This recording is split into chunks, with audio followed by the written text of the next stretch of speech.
Bonjour à tous, mon nom c'est Joanie et bienvenue sur ma chaîne YouTube où je vous parle de couture et de tricot. J'espère que vous allez bien. Aujourd'hui, je vais vous parler de ce que j'ai cousu durant le mois de juillet 2022. Alors, je commence tout de suite en vous montrant pas ce que je porte. En fait, je porte un vêtement acheté du commerce. Je l'ai pas cousu, je l'ai acheté en fait avant de commencer à coudre. C'est une robe d'allaitement noire bien ordinaire que j'apprécie beaucoup. Alors voilà, c'est pour ça que je la porte, même si je ne l'ai pas cousue. Je vous donne des petites nouvelles. Au mois de juillet, en fait, nous, on a eu des vacances. On est allé en Gaspésie voir mon beau-frère qui a une maison à Bonaventure avec ses 4 garçons. Donc, on avait loué la maison du voisin. Leur maison est sur le bord de la mer, donc c'est vraiment beau. Il a fait quand même assez frais, mais on a passé vraiment du beau temps en famille. On a eu quelques petits pépins, c'est-à-dire une belle gastro familiale. En fait, chaque nuit, un enfant différent vomissait. Alors, on a passé des nuits un peu difficiles, surtout qu'on était en plus pas dans notre maison. Bon, je vous épargne les détails, mais on a aussi eu une conjonctivite virale, c'est-à-dire que, pas les adultes, juste les enfants, mais tous mes enfants se sont ramassés avec des yeux rouges qui coulent, puis même, tu sais, le genre de conjonctivite que quand tu t'endors, t'es plus capable d'ouvrir tes yeux tellement qu'ils sont collés. Alors, c'était vraiment pas de tout repos. On en a quand même profité en famille, mais mettons qu'on est revenu pas très reposé. Alors, j'ai pas beaucoup cousu. J'ai quand même 5 morceaux à vous présenter, mais c'est 5 morceaux que j'ai cousus dans le fond dans la dernière semaine. Quand on est revenu de voyage, j'ai passé un peu de temps à coudre. Puis aussi, quand je suis allée en Gaspésie, j'avais fait mes bagages. Dans le fond, j'avais choisi vraiment des morceaux, je pense presque tout. Non, j'avais une paire de jeans qui n'était pas cousu main, mais tous mes morceaux étaient cousus main, puis tout s'agençait un avec l'autre. C'était vraiment une genre de garde-robe capsule. Puis si je trouve du temps, j'aimerais vraiment ça vous la présenter en vidéo. Mais je sais pas si je vais être capable parce que je trouve ça quand même difficile de trouver du temps pour enregistrer les vidéos, malheureusement. Donc, je commence. Le premier projet que j'ai cousu, c'est la Olia Shirt de Paper Theory. Donc, je me recule pour vous la montrer. Je ne sais pas si vous la voyez bien. Donc, c'est une chemise qui est faite, en fait, c'est une chemise qui est faite par la compagnie Paper Theory, qui est une compagnie qui fait des patrons en anglais, qui est basée... C'est-tu basé en Australie? Ça, je suis vraiment pas sûre. Non, je sais pas. Mais Paper Theory, donc ils ont ce patron de chemise qui a la particularité dans le fond d'avoir une seule pièce pour faire la partie du devant ici et la manche. Donc il y a comme pas de couture au devant de la manche.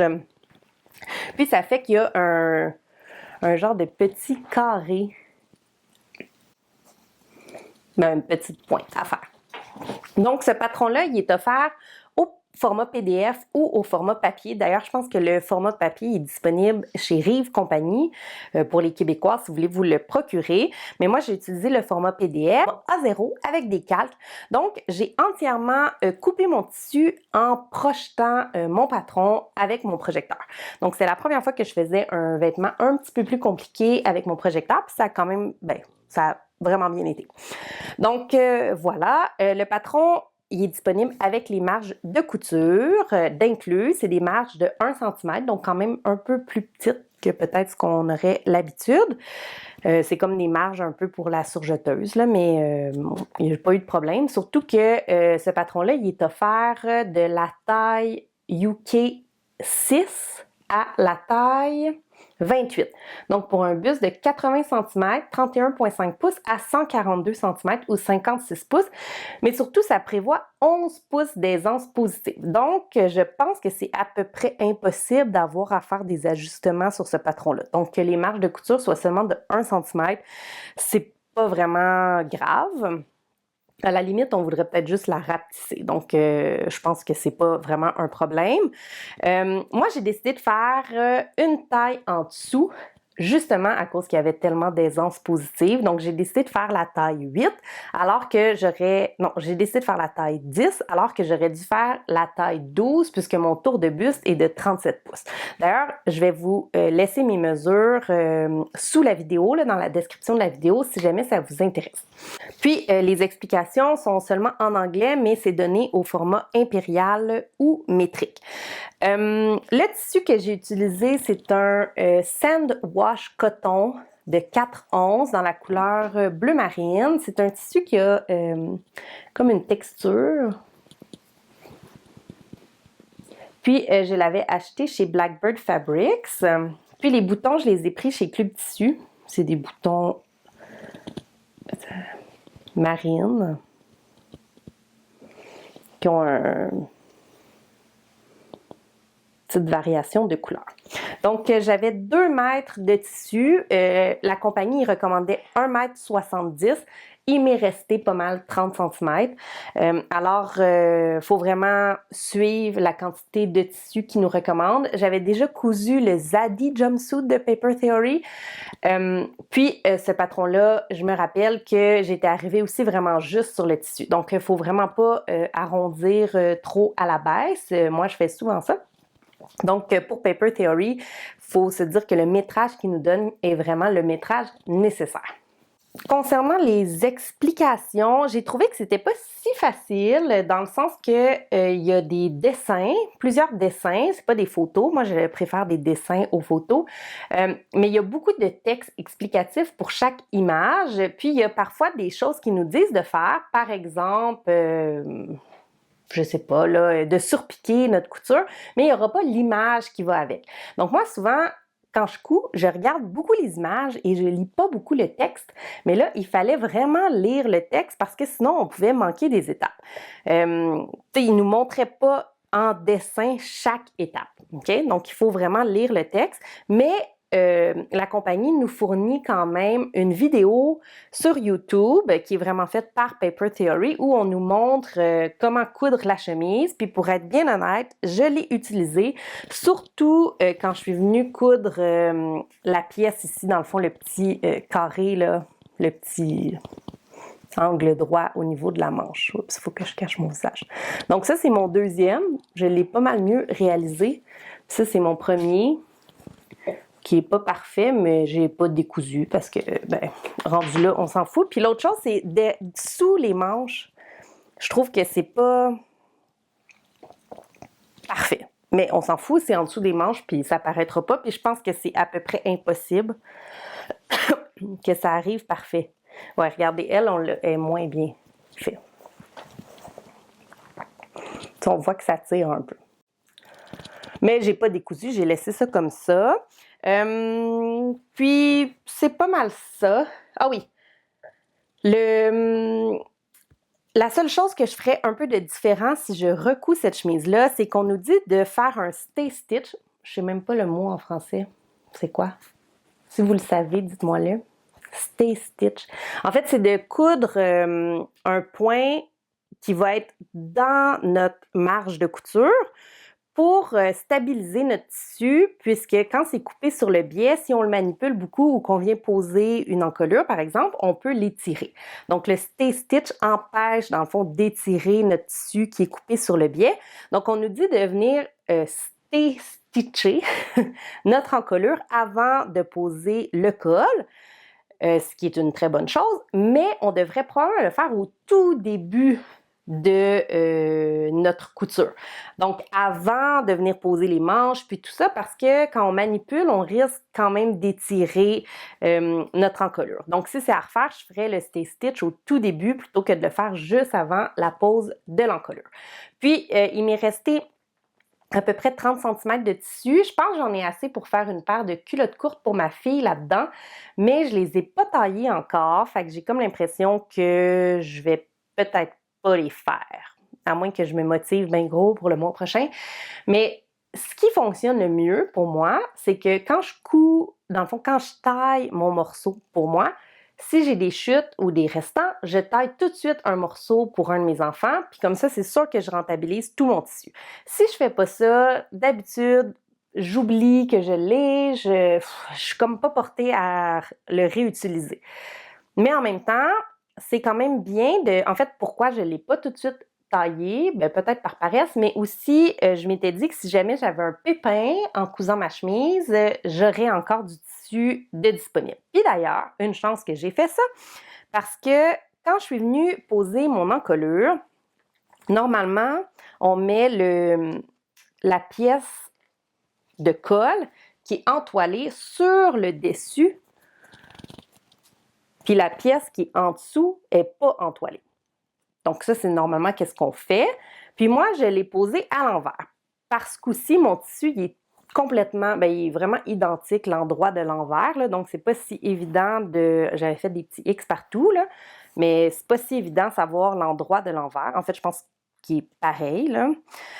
Donc, j'avais posé ma pièce à l'envers, puis je m'étais dit que c'était probablement pas si grave que ça, fait que j'ai continué, j'ai tout posé mon col, j'ai tout surpiqué, j'ai tout fait. Puis quand j'ai essayé ma chemise, ben ça paraissait, OK? Ça faisait que mon col, il remontait un peu, il se plaçait pas bien, alors que, tu sais, comme là, il se place vraiment bien, tout naturellement, mais c'est parce que la pièce du dessus est entoilée. Donc, j'ai décidé de tout découdre parce que, ben, je suis perfectionniste pour ce genre de truc. Alors, j'ai tout défait, puis là, j'étais vraiment contente d'avoir encore du tissu parce que j'avais peur que ça ne fonctionnerait pas le remonter parce que j'avais tout cranté mes arrondis. J'étais vraiment pas sûre que ça allait fonctionner, mais finalement, j'ai été capable de tout refaire en utilisant les mêmes pièces, puis j'ai pas touché à mes chutes. Mais si je les avais utilisées pour faire des culottes courtes, ben là, j'aurais pu être vraiment dans le trouble. Alors, je sais pas. Tu sais, c'est bien de couper tout de suite un deuxième projet, mais en même temps, c'est bien de garder nos chutes au cas où qu'on a un petit pépin en cours de route. Puis j'étais quand même contente de les avoir parce que sinon, je suis pas sûre que je me serais aventurée dans refaire complètement mon col si je savais pas que j'avais les chutes en backup au cas où.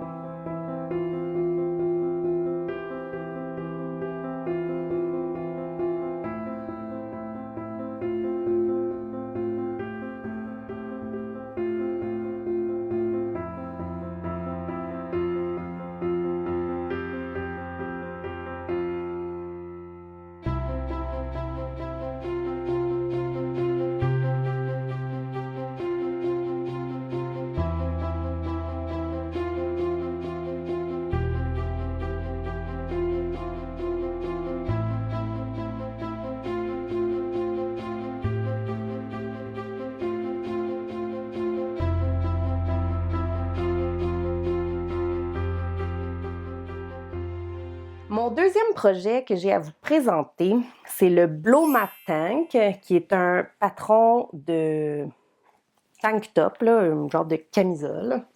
C'est un patron gratuit qui vient de la compagnie Paradise Pattern. Là, c'est du noir, c'est sûr que... là, on voit un peu mieux, mais c'est pas évident. Donc, c'est un chandail qu'on fait dans du jersey, là, un tank top, puis qui a des larges bandes de biais au niveau de l'encolure, puis des emmanchures. Donc, c'est un patron de la compagnie Paradise Pattern. C'est une compagnie qui est basée à Hawaï, à Honolulu, si on regarde leur adresse. Puis, cette compagnie-là, la designer, elle vient de Suède. Donc, elle nous dit que Blomma, ça veut dire fleur en suédois. Donc, c'est pour ça qu'elle a appelé son patron Blomma Tank. Comme je vous dis, c'est un patron gratuit, mais il faut s'abonner à la newsletter de la compagnie de patrons si on veut l'avoir. Puis d'ailleurs, parlant de newsletter, j'écoutais à la radio, là, je sais pas trop, ça n'a pas rapport avec la couture, mais je trouvais que c'était un bon truc. C'était une des animatrices qui suggérait de se créer une adresse courriel bidon, ben, dans le fond, une deuxième adresse courriel pour s'abonner à toutes les newsletters. Comme ça empêche qu'on reçoive des tonnes et des tonnes de courriels dans notre boîte mail principale. Parce qu'il y a quand même souvent des compagnies de patrons qu'il faut s'abonner à leur newsletter pour pouvoir avoir les patrons gratuits. Donc, si tu prends ton adresse courriel que tu n'utilises pas souvent pour t'abonner, ben là, ça t'évite de recevoir des tonnes de courriels inutiles, entre guillemets, qui viennent un peu polluer ta boîte courriel usuelle. Fait que je retiens ce truc. Donc, le patron, il est disponible au format PDF, en format aussi A0, puis avec des calques. Il y a deux vues possibles. Il y a la vue A qui est prévue pour un bonnet B, puis il y a la vue B qui est prévue pour un bonnet D parce qu'elle a des pinces poitrine. Puis le patron, il est offert de la taille 0 à 16, donc pour un buste de 30 pouces, 76 cm à 51 pouces, 129 cm. Puis c'est censé être vraiment très moulant parce qu'il y a 5 pouces d'aisance positive prévus dans ce patron-là. Donc, tu sais, c'est vraiment un fit moulant, mais moi, c'est ça que je recherchais parce que je pense qu'avec une jupe, par exemple, ça peut faire vraiment très beau d'avoir un petit top un peu plus moulant. Puis aussi, même l'hiver, je pourrais le porter en dessous d'une chemise, par exemple, ou en dessous d'un chandail de laine ou d'un un chandail un peu style coton ouaté. Ça peut vraiment être pratique d'avoir un haut un petit peu plus moulant. Puis, le tissu, il recommande 40% d'élasticité minimum. Donc, il faut vraiment qu'il y ait un tissu avec de l'élastane pour poser nos biais. J'ai suivi les instructions à la lettre, mais j'ai eu vraiment de la misère à comprendre comment poser le biais. Je ne sais pas si c'est parce que j'étais fatiguée, mais il a vraiment fallu que je le relise plusieurs fois. Puis finalement, j'ai regardé une vidéo YouTube de quelqu'un qui l'a cousu. Puis là, j'ai compris qu'est-ce que je devais faire. C'est ça. Mais un coup que j'avais compris, c'était quand même simple. Donc, c'est vraiment terminé avec un biais ici. Puis là, moi, j'ai fait avec la cover stitch. Pour le biais de l'encolure ici, j'ai rapetissé de 2 cm parce qu'au début, je l'avais posé comme une bande d'encolure puis ça baillait. Mais finalement, peut-être j'aurais pas dû parce que ici on voit que ça plisse un petit peu. Fait que peut-être j'aurais pas dû le rapetisser. Mais c'est parce que j'avais pas lu les explications puis là, j'avais tout cousu. En fait, j'avais pas lu les explications. J'ai posé une bande comme on pose une bande d'encolure normale. Puis là, ça baillait. C'était vraiment pas beau.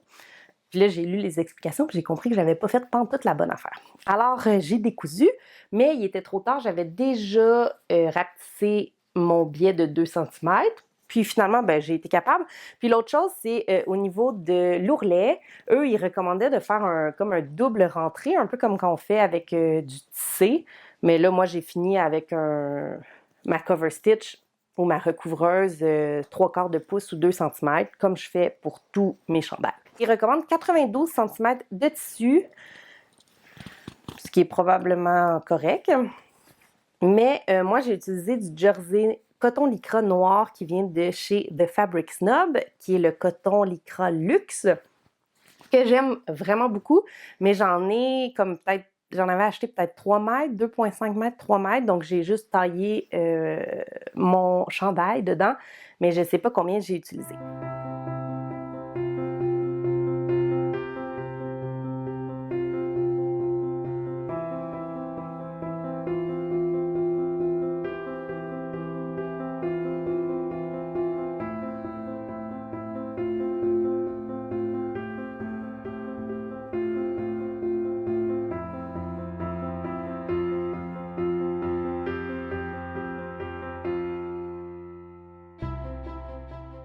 Puis, tant qu'à avoir mon coton lycra noir de sortie, j'ai décidé de coudre 2 paires de leggings pour ma fille. C'est les 2 paires de leggings noirs. C'est le patron gratuit de Love Notion. Donc, j'ai fait la première taille en 5 ans parce que, elle a 5 ans, puis les leggings qu'elle a actuellement, c'est des 5 ans. Puis, ils lui font encore, c'est juste qu'ils sont tout troués au niveau des genoux. Puis, j'ai décidé de lui en coudre par la même occasion une paire en 6 ans. Donc, c'est très simple à coudre. Le patron, je pense qu'il est disponible de 2 à 14 ans.